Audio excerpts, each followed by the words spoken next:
¿Qué tal amigos del Colegio Espadi? Me llamo Enrique Ramón, soy mexicano y tuve la dicha, ¿no?, de vivir en su país, su hermoso país, Bolivia, durante 7 años ahí en Cochabamba. Bolivia prácticamente se convirtió en mi segunda patria, es un país al cual le tengo un cariño muy especial. Actualmente pues me encuentro de regreso acá en mi país, en México, y pues durante todo ese tiempo conocí a Freddy, que es uno de mis mejores amigos, al cual le mando un fuerte abrazo hasta allá, hasta el Chaco, ¿no? Hasta el sur boliviano. Él me comentó de que les ha estado hablando en las últimas semanas, en los últimos días, sobre el papel que tuvo Latinoamérica, esta región del mundo, en la época de la Guerra Fría, ¿no? Recordemos que tanto Estados Unidos como la Unión Soviética pues tenían esa guerra, ese combate ideológico más que nada, que pues evidentemente se veía presente en muchos ámbitos, ¿no? Tanto en el político, principalmente en ese, así como también en el militar, en el deportivo, en el cultural, etcétera, etcétera. Eh, Estados Unidos, para poder mantener el control de la región y evitar los acercamientos de la Unión Soviética hacia los países latinoamericanos, y también evitar obviamente la experiencia que tuvo en Cuba con la Revolución Cubana, pues empezó a desmantelar, ¿no?, y a golpear gobiernos democráticos que no tuvieran una afinidad política a ellos, que no fueran aliados, y empezó a colocar o una de dos, o dictaduras militares que ellos mismos establecían, como sucedió por ejemplo el caso yo creo que más popular, y siendo que pues evidentemente fue algo atroz que le pasó a Sudamérica, habló del Plan Cóndor o la Operación Cóndor, así como también gobiernos títeres, ¿no? Gobiernos que ellos pudieran manejar, gobiernos civiles y democráticos, por decirlo de alguna manera. Sudamérica tuvo eso, precisamente el Plan Cóndor. Centroamérica igual tuvo gobiernos que fueron impuestos por Estados Unidos. Creo que el más popular fue el de Nicaragua, el de los Somoza, el somocismo, el cual eh, prácticamente acabó con generaciones enteras de nicaragüenses. Fue una dictadura brutal a más no poder, que yo creo que estaría bien, ¿no?, de que pudieran por ahí darle un seguimiento, porque pues la historia del el somocismo en Nicaragua es interesante. Y bueno, también acá en Norteamérica, en México, pues se tuvo igual lo suyo, ¿no? Por decirlo de alguna manera. No hubo un gobierno militar, o más bien una dictadura militar, pero sí hubo un gobierno que le sirvió a los Estados Unidos, que fue títere, ¿no?, del bloque en ese entonces, el primer mundo, el bloque capitalista, ¿no? A Estados Unidos, que fue el gobierno de Díaz Ordaz. Su profesor me dijo que yo les hablara precisamente de lo que pasó con él el 2 de octubre del 68 en la Plaza de las Tres Culturas en la Ciudad de México, ahí precisamente en Tlatelolco. Fue un evento, a la verdad, triste, es de esas épocas, ¿no?, o episodios más bien dolorosos e injustos también, e indignantes, que ha tenido mi país en la historia moderna, ¿no? Básicamente. Sobre todo después de la Revolución Mexicana, ¿no? Pues es un evento post-revolucionario. Ahora, su profesor me hizo una pregunta interesante, que yo creo que la respuesta nos va a llevar a otro tema. Sin embargo, no quiero alargar más el video. Él me preguntó que si qué nos habían enseñado en la escuela sobre ese tema. Y vaya que tristemente tengo que decir de que lo que he aprendido sobre la masacre del 68, pues lo aprendí por fuentes externas. Bueno, mi padre es un gran aficionado, ¿no?, a la historia, a la política. O sea, le gusta siempre estar enterado y sabe algunas cosas de historia, o bueno, varias cosas. Siempre le ha gustado leer, ¿no?, sobre no solamente sobre ese tema, sino sobre muchos otros temas relacionados igual a la Guerra Fría, la Primera y Segunda Guerra Mundial, etcétera, etcétera. Igual a mí, ¿no? Me han llamado la atención mucho esos temas. Por eso es que, pues, me ha gustado de alguna manera, pues, documentarme, ¿no?, sobre el tema. En la escuela, les vuelvo a repetir, desafortunadamente no se nos ha enseñado tan a fondo lo que ocurrió. ¿Por qué? Bueno, la razón no es solamente con México, o sea, no tiene nada más que ver con mi país o con lo que pasa aquí, sino que para ser exclusivos de la zona latinoamericana en esta región del mundo, pues la educación está obsoleta, realmente el modelo educativo más bien, aparte de que está obsoleto, pues ha fracasado. Y con eso no quiero decir que todos los profesores sean malos, al contrario, hay profesores muy buenos, muy dedicados. Yo tuve algunos en la primaria, algunos igual en el colegio. Confío en que su profesor igual, que Freddy, igual es de esos pocos maestros comprometidos a tratar de enseñar algo distinto a lo que habitualmente se logra enseñar, porque pues pues sin entrar en polémicas, en este sistema educativo que tenemos, eh, se le ha dado más valor, ¿no?, a las ciencias exactas, ¿no? Se cree de que el alumno que es destacado en matemáticas y en física, y en cierta medida, ¿no?, igual pues metiendo a la química, o sea, se cree de que no, pues son genios, ¿no? Son buenos estudiantes y son los más inteligentes del curso o los más inteligentes de la escuela. Y no siempre es así. Y ojo, no estoy diciendo de que sea todo lo contrario, de que se sean malas las matemáticas, la física y sus derivados, no. O sea, las demás materias relacionadas o asignaturas relacionadas, sino de que no solamente se le debería de dar valor a estas materias, a estas asignaturas, sino también a las ciencias sociales, las cuales están demasiado infravaloradas y desvalorizadas, sobre todo. Eh, Se sabe muy poco realmente sobre la actualidad de nuestros países, los mismos ciudadanos. Muchas veces solemos ser ignorantes sobre lo que pasa y sobre lo que pasó, ¿no?, y el porqué de las cosas. No se sabe mucho de la historia de nuestros propios países. Y no porque no hay información, hay de sobra, ¿no? Y tanto en todos los puntos de vista, ¿no?, en las dos partes de la historia. Pero pues no tenemos esa cultura de investigar. Vuelvo a repetirlo. Todo lo que tenga que ver con matemáticas y física, todo eso, según, ¿no?, es para genios. Vuelvo a decirlo, o sea, yo no tengo nada en contra de esa gente. De hecho, mi papá es arquitecto, es ingeniero ambiental. Vengo igual de familia de ingenieros. Tengo varios tíos, no primos, que pues se han dedicado a esta área, ¿no? Al área de la ingeniería. Son maestros de matemáticas, ¿no? Por ahí. Tengo otro tío por ahí que es arquitecto. Pero pues no lo es todo. También es necesario saber de historia, de política, para comprender el por qué suceden o han sucedido muchas cosas en nuestro país, para poder comprender mejor la historia, de dónde venimos, de dónde provenimos, ¿no? Y pues no hay, o sea, vuelvo a repetirlo, una cultura realmente que nos lleve a investigar el porqué de las cosas. Nos aburre la política, nos aburre la historia, no, pues qué aburrido.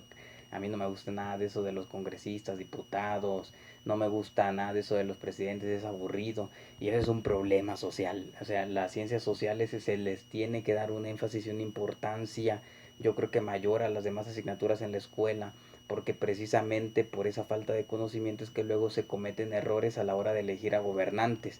Cualquiera viene, nos la charla y ay no, pues habló bonito, pues voy a votar por él, ¿no? Y pues por ahí no va la cosa. A mí me llamó la atención que cuando yo estuve en Bolivia yo les había preguntado a muchos de mis compañeros de mi generación y quizás algunos más chicos, e inclusive algunos más grandes, quién había sido Hugo Banzer Suárez, por ejemplo, quién había sido García Mesa, y no sabían qué responderme. Y lo mismo pasaba, por ejemplo, cuando yo le preguntaba a algún argentino sobre Videla, sabía muy poco del tema, sobre Castelo Branco, algún brasileño, sabían muy poco realmente sobre quién había sido y qué había hecho.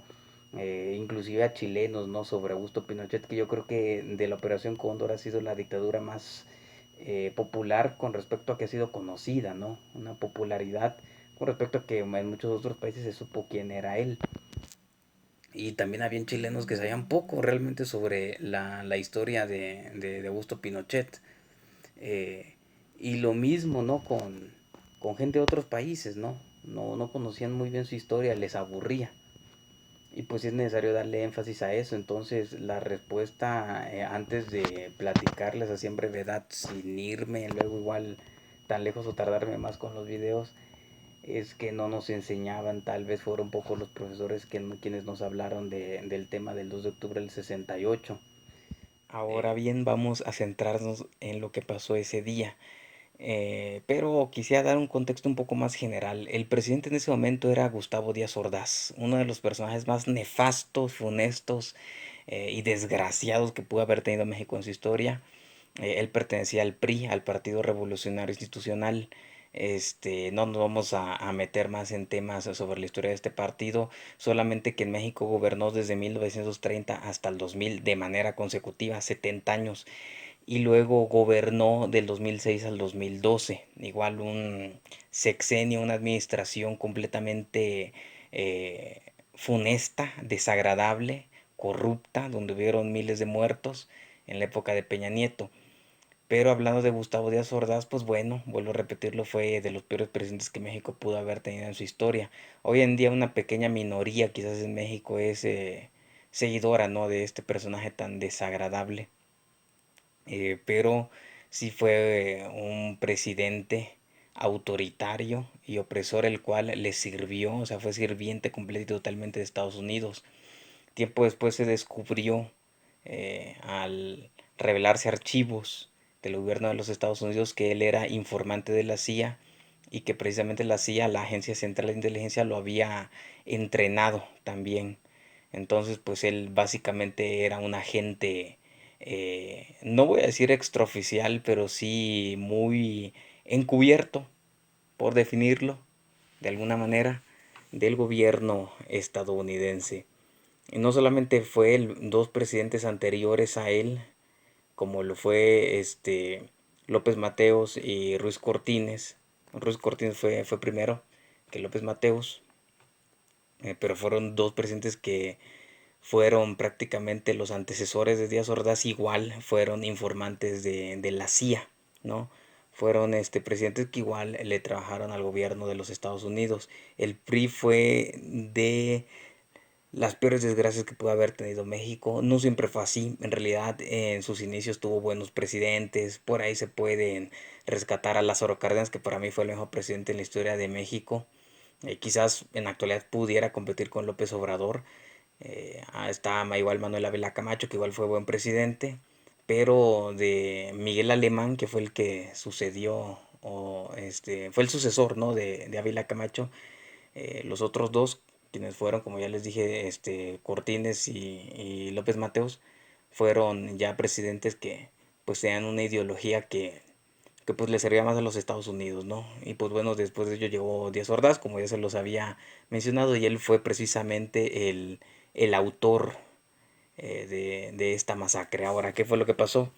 Como el gobierno de Díaz Ordaz era demasiado autoritario y demasiado opresor, tendían a reprimir movimientos sociales, ¿no? Movimientos de indígenas, sindicatos, ¿no?, de trabajadores que pues luchaban por tener derechos laborales, ¿no? Jornadas de trabajo más justas, sueldos más justos, como ya les había mencionado, igual algunos movimientos indígenas que pues en ese entonces empezaban, ¿no? Recién empezaban a luchar, que pues bueno, en México sigue siendo minoría, pero en ese momento, pues si ahora que se supone de que ya tenemos una sociedad entre comillas más moderna, todavía sigue habiendo racismo con ellos, en esa época era todavía peor, y ellos luchaban para que se les visibilizara y luchaban en contra del racismo que sufrían. Y pues los movimientos más grandes evidentemente eran los de los estudiantes, los movimientos estudiantiles. Y lo que ellos querían era pues expresar su descontento al gobierno y hacia las medidas represivas que había tomado en contra de todos los movimientos ya mencionados, entre algunos otros. Un dato importante igual es de que un sexenio después, ya yéndonos al futuro con el presidente, quien fue también secretario de Gobernación, que en Bolivia sería el vicepresidente, quien era Luis Echeverría, que igual fue un personaje funesto. Él prohibió el rock, Echeverría prohibió el rock, porque cuando todavía este fabuloso género, este género musical tan extraordinario, estaba en su pleno auge en esa época, pues sus letras en general de muchos grupos, de muchas bandas de rock, pues estaban en contra de muchos de los gobiernos, sobre todo de gobiernos que le servían a los Estados Unidos, ¿no? Gobiernos de políticas neoliberales o capitalistas en ese momento, ¿no? Y pues lo prohibieron el rock en México, estaba prohibido, veían a alguien con una guitarra de rock, una guitarra eléctrica más bien, y pues para ellos, ese tipo es rockero. Por más que fuera a tocar jazz o cualquier otro género, iban y la policía ya lo estaba metiendo a la patrulla y se lo estaban llevando al Ministerio Público. Eh, de repente el vecino oía que el chico, ¿no? El hijo de sus vecinos, el pelado este, ¿no? Estaba tocando alguna canción ahí por ahí o estaba cantando y llamaba a la policía y pues si no se lo llevaban preso, pues lo hostigaban. O sea, más o menos esa clase de represión había. No era muy diferente a la de Díaz Ordaz, eran básicamente el mismo partido, pues finalmente Echeverría fue un aprendiz de Díaz Ordaz. Entonces, Díaz Ordaz, la verdad, que se empezó a hartar y empezó a recibir órdenes igual de Estados Unidos de que, ¿sabes qué? Calma a estos chicos, porque estos movimientos empezaban a crecer todavía más. Y pues en las calles se llenaban todavía con más gente, manifestación tras manifestación, marcha tras marcha, se llenaba todavía de más gente, ¿no? Y ya no solamente eran estudiantes, sino eran gente de muchas ciudades que simpatizaban con las ideas que los jóvenes estaban expresando, ¿no? Ideas obviamente les digo, ideas en contra de las medidas tomadas por Díaz Ordaz, en contra igual de las privatizaciones que se pensaban hacer, en contra de que el gobierno le vendiera prácticamente el país a los Estados Unidos, eh, estaban en contra igual de que se les encerrara en prisión nada más por salir a manifestarse a cualquier persona, ¿no? Que estaba en contra del presidente. No, no había libertad de expresión, esa era la verdad. Y las marchas eran pacíficas. Entonces, ya habían habido algunos atentados del gobierno días antes en la Universidad Nacional Autónoma de México, en la UNAM. eh, este, y pues muchos chicos habían salido a manifestarse en contra de esos atentados y se los habían llevado a la cárcel, a muchos líderes estudiantiles. Había mucho espionaje también, ¿no? Se tenían intervenidas líneas telefónicas, se tenían igual intervenidos los correos. En ese entonces eran pues cartas no escritas a mano. Se tenían bien vigilados a los líderes de movimientos y a todos ellos se les buscaba cualquier pretexto para poder meterlos a la cárcel. Y en la cárcel recibían torturas, recibían todo tipo de trato hostil, inclusive a veces hasta se les inventaban delitos para dejarlos más tiempo adentro. Entonces, el 2 de octubre del 68, toda la juventud, ¿no? Todos los movimientos estudiantiles hartos ya de la opresión que estaban teniendo, pues mandaron una convocatoria a nivel nacional básicamente, pero más específicamente igual o quizás con mayor importancia en la Ciudad de México, ¿no? Donde está la mayor concentración, pero igual la marcha igual, los movimientos ya a nivel nacional y pues se les convocó a mucha gente, pues todos los que pudieran ir de la ciudad y los que pudieran también ir, que tuvieran la oportunidad de otras partes del país, que fueran a apoyarlos el 2 de octubre a la Plaza de las Tres Culturas.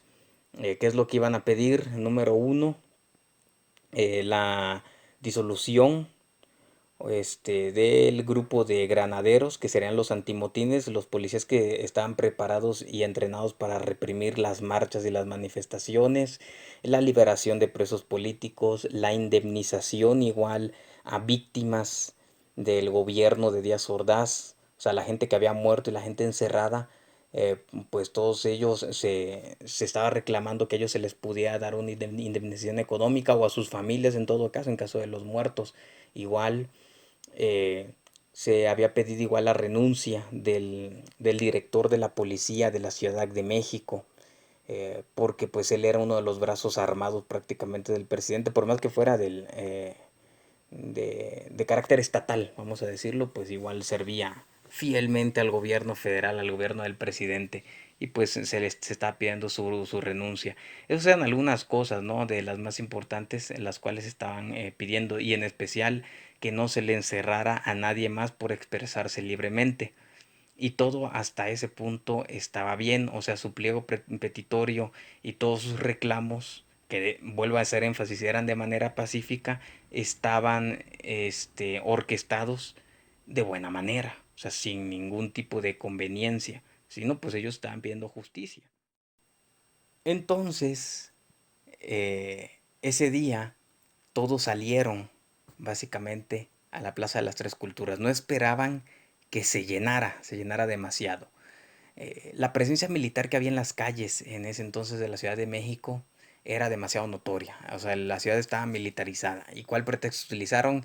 Que básicamente el 12 de octubre, 10 días después de ese atentado, se iban a celebrar los Juegos Olímpicos de México 68. Entonces decían, no, es que esto es por los Juegos Olímpicos, ¿no? Y pues igual se pensaba que eso era como una cortina de humo, ¿no? Para desviar la atención. Estaban diciendo, no, lo que pasa es que quieren hacer los Juegos Olímpicos igual, pues para poder mostrar al mundo una cara que México realmente no tiene, porque quieren hacer ver a los demás países que México pues es un país pacífico, donde no pasa nada, donde hay justicia, donde hay igualdad, y pues es todo lo contrario, ¿no? El PRI pues ya se está empezando a desgastar y pues los presidentes que en algún momento al inicio tal vez habían sido idealistas y habían luchado por el pueblo y para el pueblo, pues ahora ya no lo era más, ¿no? Realmente ellos estaban reclamando y le estaban diciendo al mundo, ¿saben qué? Los que nos han gobernado desde hace poco más de 10 años son una bola de corruptos y asesinos. Entonces cuando salen a hacer este reclamo, eh, el batallón Olimpia, que era una agrupación, era un escuadrón que vamos a denominarla como una fuerza especial, ¿no? Un grupo de operaciones especiales muy secreto del ejército. Eh, Muy pocos, inclusive militares de bajo rango. Estamos hablando de los que apenas acaban de enlistar, inclusive uno que otro sargento, no tenían conocimiento de este grupo. O sea, lo sabían básicamente de coroneles para arriba, ¿no? O sea, de gente que ya estaba prácticamente en la élite del poder, el soldado raso, el cabo, el sargento, inclusive vamos a ponerle que los tenientes, ¿no? Por así decirlo, los que están arribita de los sargentos, pues no sabían realmente de esta agrupación, no tenían conocimiento del batallón Olimpia, quizás uno que otro, pero en general el ejército regular en sus más bajos mandos pues no tenía conocimiento del batallón Olimpia. A este batallón lo entrenaron, a este grupo lo entrenaron para poder reprimir las manifestaciones y perseguir estudiantes de manera clandestina, pero obviamente con todo el apoyo del gobierno. Ese día llegaron y se vistieron de civiles para poder infiltrarse en la marcha y empezar a decirle prácticamente al gobierno, a comunicarle lo que estos chicos estaban haciendo. Pero su identificación, ¿no? Era un guante blanco. Algunos se amarraban un pañuelo blanco, pero casi todos tenían un guante blanco que se pusieron en una de las manos y pues iban armados, ¿no? Entonces, la Plaza de las Tres Culturas, cuando uno ve las fotos, hay varios edificios que están así alrededor. Esa plaza está en medio prácticamente de esos edificios que son edificios escolares, universitarios más que nada, ¿no? Entonces todos los estudiantes que estaban abajo fueron víctimas de qué. Bueno, lo del batallón Olimpia subieron a los pisos más altos de los edificios y lanzaron unas bengalas. Se lanzaron unas bengalas y al ejército se le dio la orden de entrar por, por las entradas y salidas precisamente, por todos los accesos de la plaza, emboscando así y rodeando a los jóvenes. ¿Por qué es importante lo que yo les dije de la falta de conocimiento de este grupo entre las bajas, entre los agrupaciones más bajas del ejército, entre los rangos más bajos? Porque a los militares, o sea, el gobierno federal ya tenía pensado qué iba a hacer, básicamente. Y, y los militares al entrar fueron recibidos a balazos por parte del batallón Olimpia. Ellos no sabían, los militares no sabían, pues, que los que estaban disparando era precisamente una organización del gobierno. No fue un error del gobierno, el gobierno lo orquestó así a propósito. Díaz Ordaz lo orquestó sabiendo de que se iba a hacer un desastre. Cuando dispararon arriba civiles de los edificios eh, y se lanzaron las bengalas para que ellos pudieran entrar el ejército, ¿qué dijeron los soldados? ¿Saben qué? Estos tipos nos están agarrando a balazos. Y agarraron parejo y le dispararon prácticamente a todos los jóvenes que estaban desarmados. Era una marcha pacífica. Habían profesores, había uno que otro líder sindical. Los movimientos que yo les dije, pues habían líderes de esos movimientos igual miembros de esa clase de agrupaciones, pero principalmente eran estudiantes y profesores, ¿no? y les disparaban básicamente a todos, ¿no? Ahí los agarraban a balazos, este, y pues obviamente algunos militares sí se dieron cuenta de que alguien estaba disparando arriba y pues trataron igual de repeler esa agresión, pero pues todo el mundo dijo, ¿saben qué? Pues estos son básicamente estudiantes. El ejército pues simple y sencillamente siguió órdenes del gobierno. eh, Quizás en sus más altos niveles sí eran responsables de lo que pasó, completo y totalmente. Yo pues sí quisiera eximir, ¿no? Que de culpa a los militares que pues no sabían realmente, no tenían conocimiento del batallón Olimpia y no tenían conocimiento de las intenciones del gobierno. Ellos pues sí tienen inocencia y el beneficio de la duda. Eh, por ahí hay algunos testimonios inclusive de estudiantes que dicen que habían militares que se dieron cuenta de que cuando estaban disparando desde arriba y viendo, o sea, los que eran más inteligentes, pues que eran pocos, diciendo, ¿saben qué? Estos pues no parecen ser estudiantes, entonces vamos a tirar al piso y a cubrir a los estudiantes que se están manifestando aquí, a puros chicos de 18, 20 años, 25 años, vamos a tirarlos al piso y vamos a protegerlos y vamos a disparar a los de arriba, pero fueron realmente muy pocos. O sea, ahí se vio de que realmente ellos no sabían nada. El gobierno, sí, el gobierno lo hizo con la intención de que pues pudiera haber una represión para poder callar esta clase de movimientos. O sea, lo que hizo fue, les dijo a los del batallón Olimpia que todos tenían prácticamente conocimiento de causa, o sea, todos sabían, ¿no? De que saben que ustedes van a dispararle a los chicos abajo y pues que el ejército intuya nada más que están siendo atacados por los estudiantes, ¿no? O sea, ellos ya tenían ese conocimiento, los altos mandos igual. O sea, ¿qué vamos a hacer? Vamos a enviar a los del batallón Olimpia a los edificios, vamos a lanzar las bengalas para que puedan entrar los militares, ¿no? Y al momento de entrar, que se sueltan las bengalas y que ya van entrando ellos, los del batallón Olimpia disparan para que así los militares puedan agarrar parejos, se confundan, obviamente, los soldados rasos, pues, los regulares, y así pues igual disparen, pensando que los estudiantes son los que realmente los están atacando. Y pues hasta el día de hoy no se sabe cuántos muertos hubo. Ese día hubo también muchos arrestados.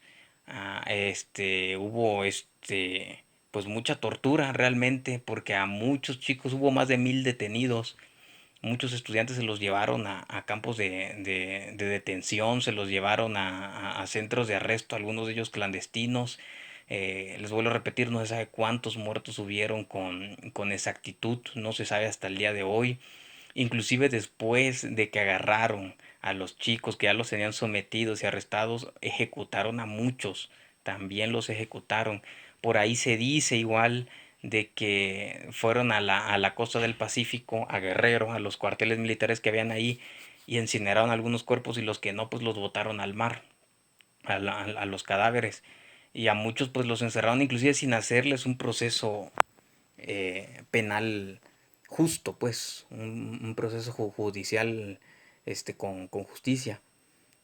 Incluso igual se modificó una ley en México de que la mayoría de edad antes, si no mal recuerdo, a los 20 o 21 años, ese dato sí no lo tengo, pero Díaz Ordaz era tan maldito y tan desgraciado que mandó modificar el artículo donde la mayoría de edad era a partir de los 18 para así poder meter a más gente a la cárcel, porque antes, 20, 21 años, vámonos presos, y ellos de 10, 19, 18, pues no. Pero no, ahora la mayoría de edad a partir de 10, 18, pues a gente de 18, 19 vamos a llevárnoslas igual. Y a muchos se los llevaron igual presos. Murieron igual muchos profesores igual y gente igual de otros movimientos. Y durante muchos días se mantuvo un estado prácticamente bueno, vamos a llamarle todo toque de queda, si no mal recuerdo creo que se llama estado de excepción, pero no sé si el término está mal, pero sí se mantuvo toque de queda. Los medios de comunicación taparon completamente el hecho porque pues eran afines al gobierno, a pesar de que eran empresas privadas, en especial Televisa, ¿no?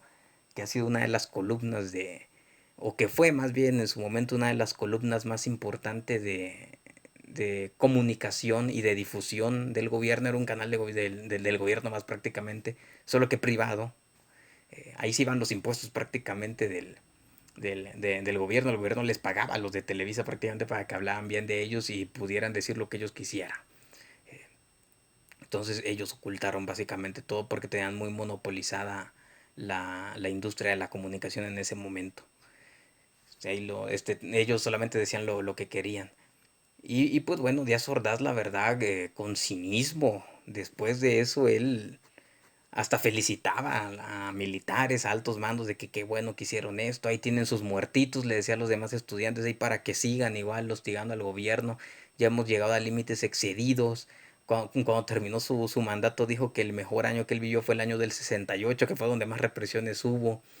eh, y pues fue brutal. Y luego obviamente todo eso se tapó, todo ese show, vamos a decirlo, se tapó con los Juegos Olímpicos, porque sí hubo mucha gente en otras partes de la República y mismo en México, obviamente, porque pues cuántos hijos de, o sea, de matrimonios y de familias no desaparecieron o fueron asesinadas o encerradas. Eh, o sea, habían familias que sus hijos eran de esas miles de víctimas, ¿no? De los encerrados y de los muertos. Obviamente iban a salir a manifestarse, a pedir justicia, a pedir explicación por lo menos. Pero pues tenían una salvación los del gobierno, que eran los Juegos Olímpicos, y con eso taparon todas las atrocidades que hicieron. Ahí pues le dieron pan y circo al pueblo para que se olvidara un rato de lo que había pasado, básicamente. Y pues la represión siguió durante los siguientes años, les vuelvo a decir. Luego el vicepresidente, que en realidad aquí se le llama secretario de Gobernación, ese Luis Echeverría, fue el que sustituyó a Gustavo Díaz Ordaz. Y pues con él siguió la represión porque 2 años después, en el 71, 2 o 3 años después más o menos, del 68, o sea, en el 71, fue en el 71, hubo la matanza del Halconazo, que un grupo de jóvenes igual, estudiantes, salieron a manifestarse, a exigir justicia y una aclaración de lo que había pasado en el 68 y les aplicaron la misma, mandaron a un grupo de élite, no recuerdo bien si era de la Policía Federal o del Ejército, y los mandó a reprimir también, los mandó a matar en la calle a plena luz del día. Ese fue otro evento igual que hubo el halconazo y mataron a muchos jóvenes. También había una dirección de la policía que en este momento no tengo. Era la Dirección Federal de Seguridad, sí. La Dirección Federal de Seguridad, si no mal recuerdo, así se llamaba. No tengo el nombre exacto ahorita. Pero que igual era una policía especializada en reprimir este tipo de movimientos. O sea, básicamente encerraban a todo aquel que estaba en contra del gobierno, no había libertad de expresión, y vuelvo a repetirlos, en ese momento hasta el rock se terminó prohibiendo. Imagínense que les censuren un gusto musical. O sea, en esos niveles estaba la represión allá, o sea, para que se enteren que no solamente el ser estudiante, el que se vestía como rockero, el que se sabía que era músico, o sea, cuántos maestros de música de la época por pura moda se vestían así, los metían a la cárcel. Hay un testimonio inclusive igual de lo vi en un documental de este grupo llamado Molotov. Lo contaba uno de los miembros de un grupo mexicano de rock llamado Botellita de Jerez, que había un rockero que pues se sabía que él ya tenía cierta fama en la ciudad de México, y había tanta mala fama en los medios de comunicación que un taxista se bajó a pegarle porque decía, no, es que tú eres comunista, no, tú vienes a meternos ideas. Y fue y le pegó y ahí se agarraron a golpes. Luego igual había otro muchacho que igual estaba, pues era cantante, si no mal recuerdo, no recuerdo su nombre, pero igual él perteneció a una banda de rock y la policía lo arrestó simple y sencillamente por haber tocado en un concierto clandestino, le llamaban, y se lo llevaron a los separos y ahí le pegaron y lo mataron a golpes, ¿no? O sea, solamente imagínense eso por un gusto musical. Pues estaba prohibido, o sea, están prohibidos estos grupos, ¿eh? Había una censura total. Eso sí, Televisa hizo lo posible para poder darle difusión a la música basura y que bueno, pues pudieran cantar pura tontería, ¿no? Y tener ahí embobado al pueblo, pero música que te hacía despertar y todo eso, o que te daba conciencia sobre lo que estaba pasando, eso estaba totalmente prohibido. No solo en México, sino en muchas otras partes de Latinoamérica igual se tomaban esas medidas. Y pues eso fue básicamente lo que ocurrió. Obviamente es la punta del iceberg, porque pues aún hay más, es un tema un poco extenso, pero pues yo espero que les haya servido. Investíguenlo igual ustedes mismos por sus propios medios, hay muchos documentales, libros que hablan sobre el tema. Y pues bueno, igual un abrazo a Freddy por haberme dado la oportunidad de haber explicado cómo fue esa situación histórica aquí en México. Un abrazo a todos por allá y pues un saludo al Colegio Spadi.